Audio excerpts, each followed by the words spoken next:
Thank you for finding us. Another edition of No Stoplights. I want to thank, once again, our sponsors, Pepsi of Florence, Carolina Bank, Micky Finn's MPD Electric Co-op, Francis Marion University, McLeod Health, McCall Farms, Victor's Restaurant in downtown Florence, PLC Commercial Real Estate. All local companies, all supporting this, whatever it is you want to call it. We're still in the very early stages. We're still trying to figure our way around. Some of these will consist of a guest. Others will not. We're in the process of involving some interns out at Francis Marion University in experiential learning. I'm not a professor. I'm certainly not a lecturer by any stretch of the imagination, but I do believe that I can provide some sense of guidance to young people on what makes the world go around. This newfangled media that we found a bit of success in the radio, and eventually I think we'll do okay in the podcast world. But yeah, Francis Marion University is collaborating with us and allowing 2 interns to gain some real world experience outside of the classroom, and we've got some plans and some assorted ideas that we'll kind of sort through and work through as we develop and improve, hopefully.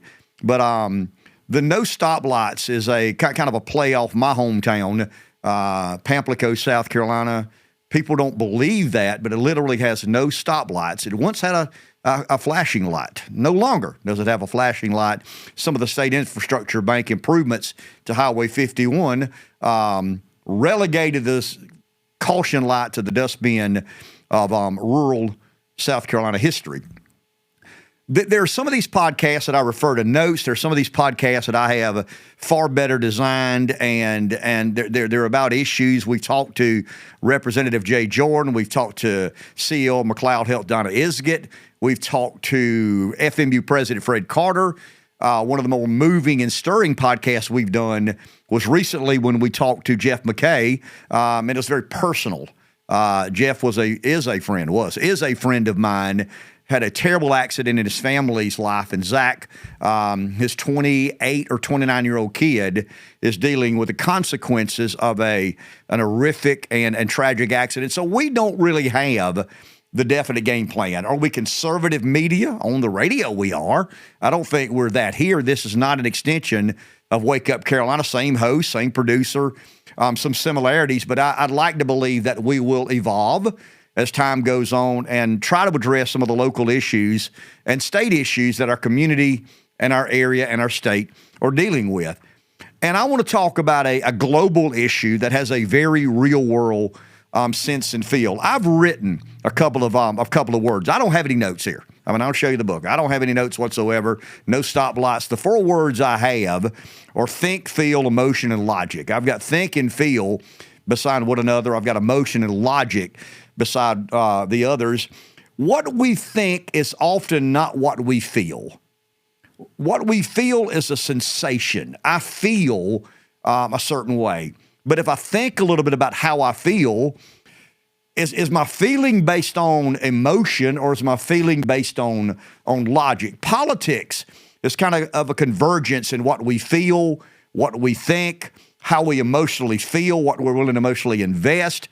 And then there's logic over here that we hope at some point in time, in the process of deciding what we believe, logic has to be a part of that. I'll give you an example. We're nearing the Christmas season. I am a Christian. I believe in the virgin birth. The resurrection, the crucifixion, or the story of Easter. Let's stay with the virgin birth. Mary and Joseph were chosen by God to have a Savior. Some don't believe that. I do. I'm not talking about Judeo-Christian value. I'm talking about accepting Christ as your Lord and Savior. Not only am I not a lecturer or professor, I'm certainly not theologically sound enough to be a pastor.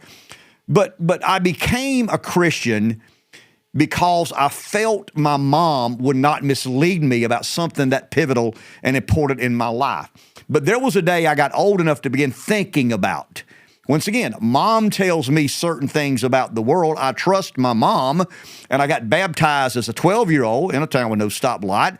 But I don't know that I thought very much about that journey, about that decision, about what consequences that led to the eventual existence that I that I've had for 60 years, and will have hopefully another 30 or so good years ahead. Emotion became a part of that. I read the Bible. I'm emotionally moved. My heartstrings are pulled into the gospel. I'm thinking about the New Testament, Paul's writings. It's very real to me. It's very sensational to me. But then I got to go logically. Okay, logically, how do I argue that a lady and man did not have sex, the lady got pregnant, and out of that came a Savior? That's not logical. I can think that to be true. I can feel that to be true. My emotions can suggest that that is real, but logically, I've got to confirm that. So I went on a journey after my sister died in 2004, and that's the first time in my adult life I began to yearn about what life meant, why I believed some of these things. So not only do I think and feel and have emotionally invested in the virgin birth, I have logically created an intellectual underpinning that breeds me confidence in I am right, that Christ is who he says he is. I use that as an example because we're in the Christmas season. And Christmas is a celebration, December 25th. Who knows when Christ was born? But we Americans not only celebrate, we commercialize the birth of a Savior. So once again, think, feel, emotion, logic. Let's take that into politics. Let's parlay those emotional energies, including logic, because logic has to be confirmed. I mean, it's in contrast, but it's got to be in somewhat agreement to emotion. Let's go down the road of politics for a second. I am a fairly conservative, limited government, deregulating Republican. I mean, I got a lot of checks and a lot of boxes when it comes to what I believe philosophically. I have thought through some of these things. I feel some of these things. My emotions convince me these things are true. But logically, I think the world, America leading, is a better place if we have a smaller government, lower taxes, less regulation, and a celebration of life, liberty, the pursuit of happiness. That's a fair debate. You can think, feel, invest emotionally, and logically believe that my way is the wrong way. You can be a liberal. I respect folks that have a liberal opinion. If they have done what I think I've done and invested the energy and effort to make a determination about why they believe what they believe, how it affects their judgment, their belief about government, their belief about friendship, about, the fundamental role of government's a great debate liberals and conservatives have. And I think we've touched on this a little bit in the podcast. One of the great intellectual experiments and debates in American history was Jeffersonian, Hamiltonian government. This is the early, the creation of a nation came as a result of a revolution and a war, but the great philosophical debate that it required thinking, feeling, emotions, and logic was Jefferson's way of limited government or Hamilton's way of kind of sort of a central planner. They were inspired by some of the Enlightenment era thinkers, philosophers like John Locke and Thomas Hobbes. Locke inspired Jefferson. In other words, your rights come from God, that they're not granted by a government. No government has a right to tell man what he can and cannot do. Hobbes believed that, he wrote the book Leviathan, and that basically suggested that man can't be left to his own. Man's a failed creature, a flawed creature, and if man is left to individually make these decisions, that's a fair debate. That's the Locke-Hobbes debate, the Jefferson-Hamilton debate, the conservative-liberal debate, very fair. I know where I land, and I land there because I have thought through some of these emotions and feelings I have kind of allowed that to bump into logic, and I'm a small government conservative. Doesn't mean that my way is the right way all times. It certainly does not mean that. I'm not suggesting that. But at times, I think there are certain situations, certain issues, certain circumstances that require us to put our liberal and conservative biases aside. And I want to go here for just a couple of minutes. One of the leading stories in American politics today, it's not local, but it is the Ukrainian funding. And I'm talking about, look, Ukrainian-Russian war. That's Eastern Europe. I grew up in the Cold War. I realize the threat that the former Soviet Union, I guess, created in the American way, the American belief. Once again, the spirit of capitalism, life, liberty, the pursuit of happiness. We talked about that a second ago. I understand that Russia is not our best friend. I'll accept that Russia is not our best friend. I love these people that have not dedicated much time, energy, or effort, but they're so sure of what America needs to do. And once again, some of the territorial disputes, some of the disagreements about where the boundaries are. If you go back and look at some of the maps of Europe, you'll see that they're not. They're well established, but they're always in flux. They're always moving, especially pre-Second World War. The boundaries got redrawn post-Second World War. America had a lot of involvement there. Did the victor go to spoils? We were the shining city on a hill at the end of the Second World War. But I'm not here to give a history lesson. I'm not here to talk about the good and bad of Second World War. And the line should have been here and it was there. I'm not talking about NATO creep. I'm not talking about the obligation America has to NATO. I want to stop and kind of address something that I read this week that I found a bit troubling. You may not. Your thinking, your feeling, your emotions, your logic may lead you to a very different place than I. And it's not that I'm questioning what America should do or not in regards to funding to a high degree, to a lesser degree, involved for the long run, involved for the short run. Excuse me, the situation in Ukraine with Vladimir Zelensky and Vladimir Putin. What I do want us to do for a second is concentrate on humanity. We're talking politics. We're talking Republican. We're talking Democrat. We're talking liberal. We're talking conservative. I want to pump the brakes and see if we can agree that at some point in time in an issue as important as war, does humanity eventually play a role in this or not? I'm not accusing people that want to fund Ukraine of being inhumane. That's not certainly what I'm suggesting. My point is, why are we funding Ukraine? That's an important and critical issue. Think, feel, emotion, logic. Why are we funding Ukraine? Are we funding Ukraine because we fundamentally believe there's a chance that the Ukrainians can defeat Russia and live life as a peaceful democracy, and that is kind of that will make that region of the world a more inviting place, a more productive place, a more prosperous place. Capitalism, to quote Milton Friedman, has lifted more men and women out of poverty than any other economic theory, and second ain't close. Is that our goal? Are we trying to be a part of creating a bastion of liberty and democracy that leads to prosperity and changes that part of the world forever? If we're doing that, then, and if you believe that, then I think there's justification in what somebody like Mitch McConnell and Chuck Schumer are asking the American taxpayer. Guys, because when we've got to understand this. When Schumer and McConnell, majority leader, minority leader in the U.S. Senate, are asking government to do X, Y, or Z, they are in essence asking you, the taxpayer. The government does not have its own money. We can do on the Federal Reserve and fiat currency and quantitative easing and quantitative. The government does not have its money. The only money source government has is you. Even if the Fed prints money out of thin air, you're the backstop. You're the guarantor of all that money we don't have.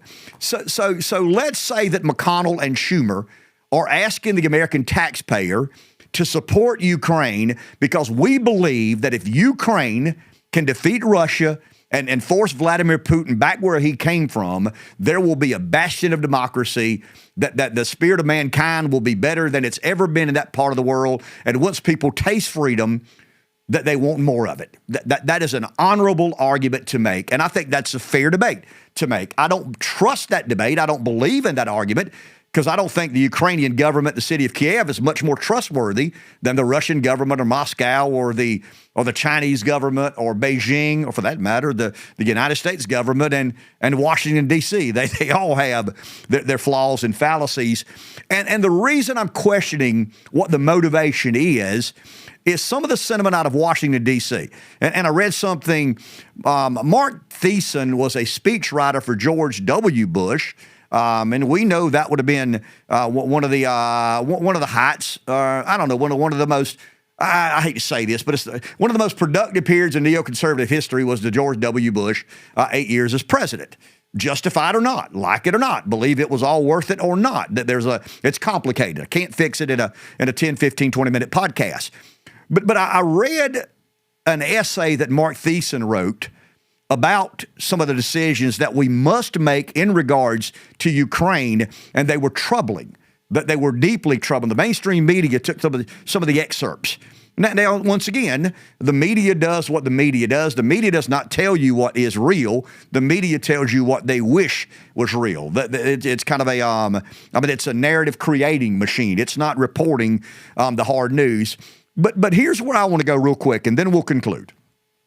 Mark Thiessen's essay basically argues, and some of the mainstream media, Washington Post, I think the Boston Globe, maybe the LA Times have picked up on some of these stories, is that the reason, if you are, because historically when the military-industrial complex says American safety and security is at risk, we the people have basically agreed.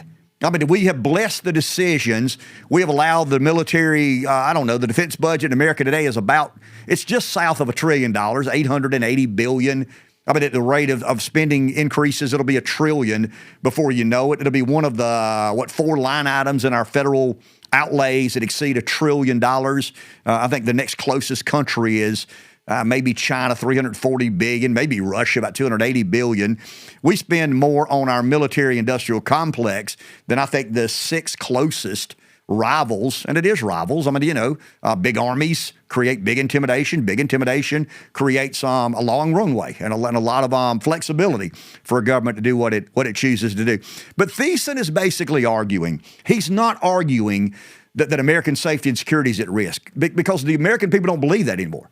They've been misled time after time after time after time about what is in our best interest. Forget the monetary consequences. I don't think you can, but let's set that aside for a second. Let's say you're a fiscal conservative. And as much as you like to police the world, you've made kind of a calculus on our bottom line. You look at America as a business and you say, wow, we're $33 trillion in debt. We've got to cut spending some way, somehow. The defense budget has to be fair game. It has to be on the table. But what Thiessen is basically arguing is that, okay, let's say we can't convince the American people that Ukraine's best interest is in our best interest, that if Ukraine has to compromise and negotiate and create a peace settlement and give up some of the territory, then Putin becomes an even more dangerous man. I don't disagree with that. I think if you do give in to Putin, you do create probably a more dangerous man. How much more dangerous? Nobody knows the answer to that. I've heard comparisons to Hitler. I think Putin's a survivalist. I don't think he's a conqueror. I don't think he has any interest in conquering all of Europe. I think he understands his limitations. Once again, he's a brutal dictator, but he's a survivor. And you don't survive making just irrational calculations. But back to Thiessen. Thiessen is arguing today that the reason Americans should get on board with the further funding, I think there's an extra, there's an additional request of $61 billion. We're already into Ukraine, north of $100 billion, and we really don't have any clarity. Speaker Johnson is basically saying, look, I don't know that I'm fully opposed to defense spending or some additional spending in Ukraine. I want to know where we're headed. What is the end game? What is Ukraine's hope and most optimistic outcome? Because if we're going to commit more American dollars, we deserve to have some clarity of what are the plans to be successful. And I think that's very legitimate. I think it's warranted. I think it's responsible. I think it's what an elected official should do. But Thiessen is basically saying, and kind of admitting in a roundabout way, hey, the old strategy of American safety and security is just not working. The Republican Party historically has carried the water for the military-industrial complex. The Republican Party, for all of my adult life, has been a fairly neoconservative, interventionist, globalist party. I guess, my political opinions began in the Reagan administration. I didn't have many. They were certainly not profound by any stretch of the imagination. Not that they're very profound now. Hell of a lot more informed today than they were back in the Reagan era. But Reagan ushered in, the great line, peace through strength. I don't disagree with that. I don't. I think there's great value to being to having the ability to defend yourself against any foe, foreign or domestic. I think having the largest and best funded and strongest military in the world is very important to American sovereignty and safety and security and prosperity and advancement. I do believe that the Republican voters believe or feel they've been misled. And I think when you go to think, feel, emotion, logic, I think the feelings and the thinking has become logically based. What has the military-industrial complex or American interventionist said since Vietnam that has played out as we were told? Crickets. Nothing. Not a damn thing has played out as we were told. And I'm not saying we shouldn't have gone to Afghanistan. I'm not saying we shouldn't Bosnia and Iraq and Desert Storm. I'm not passing judgment on any of that. What I am passing judgment on is a blank check and a group of voters that historically bought into a very hawkish view of the American military until now. And, you know, is it Trump? I don't think it is. Is it Tucker Carlson? I don't think it is. I mean, obviously, those folks have a loud voice and a lot of sway in the Republican Party, but there's a reason that Republicans are less hawkish, more dovish, not pacifist by any stretch, and I'm not a Putin sympathizer. I think that's insulting.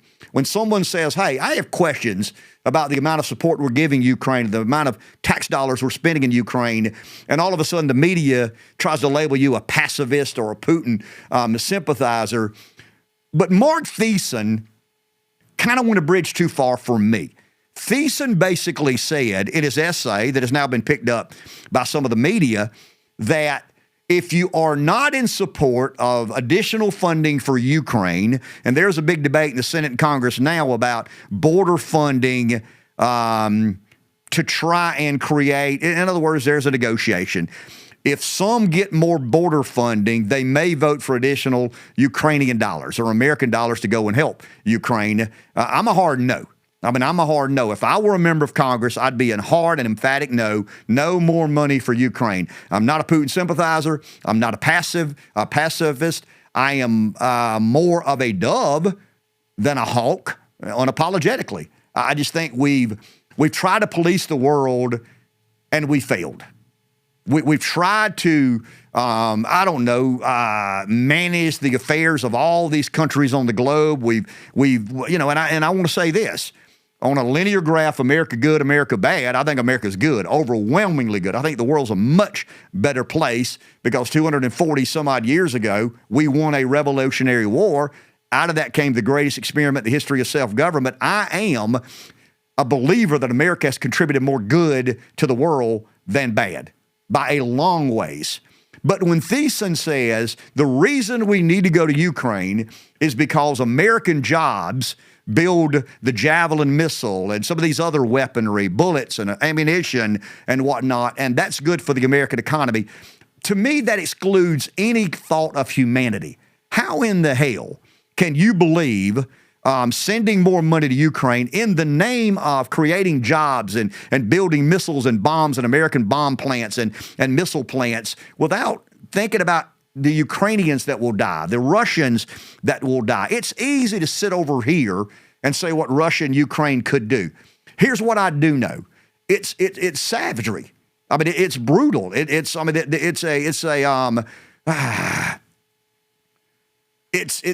a death machine. I mean, I don't have the facts or figures in front of me. I know the average soldier in Ukraine today is 43 years old, and eventually in probably a year, maybe 18 months, Ukraine will run out of men to fight in a war.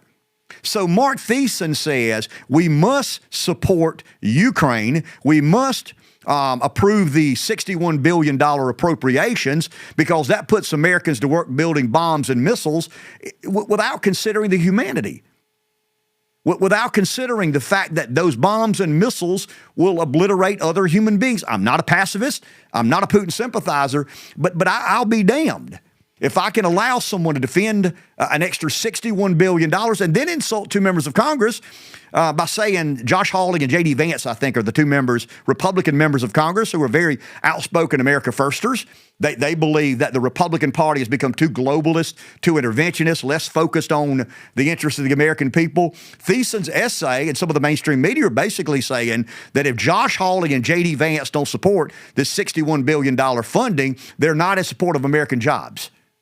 That this is a jobs bill. It's not providing the Ukrainian army with more armaments and military equipment and fighting equipment. It is a jobs bill. And if they don't support the $61 billion, how can they call themselves America Firsters when the factories won't have as many orders for building Javelin missiles and ammunition and armory and whatnot? And there's been an evolution in politics. Historically in my life, I said a second ago, the Republicans have been the hawks. The Democrats have been the doves. And I guess you live long enough, you see an inversion of about anything. And I'm not saying what we should or should not do. I'm just saying that if America makes a decision to spend $61 billion more taxpayer dollars in Ukraine, I hope it's not because we have a burning desire to put Americans back to work, building bombs and missiles to go to Ukraine to kill a bunch of 25, 26, 28, 43-year-old Ukrainians and Russians.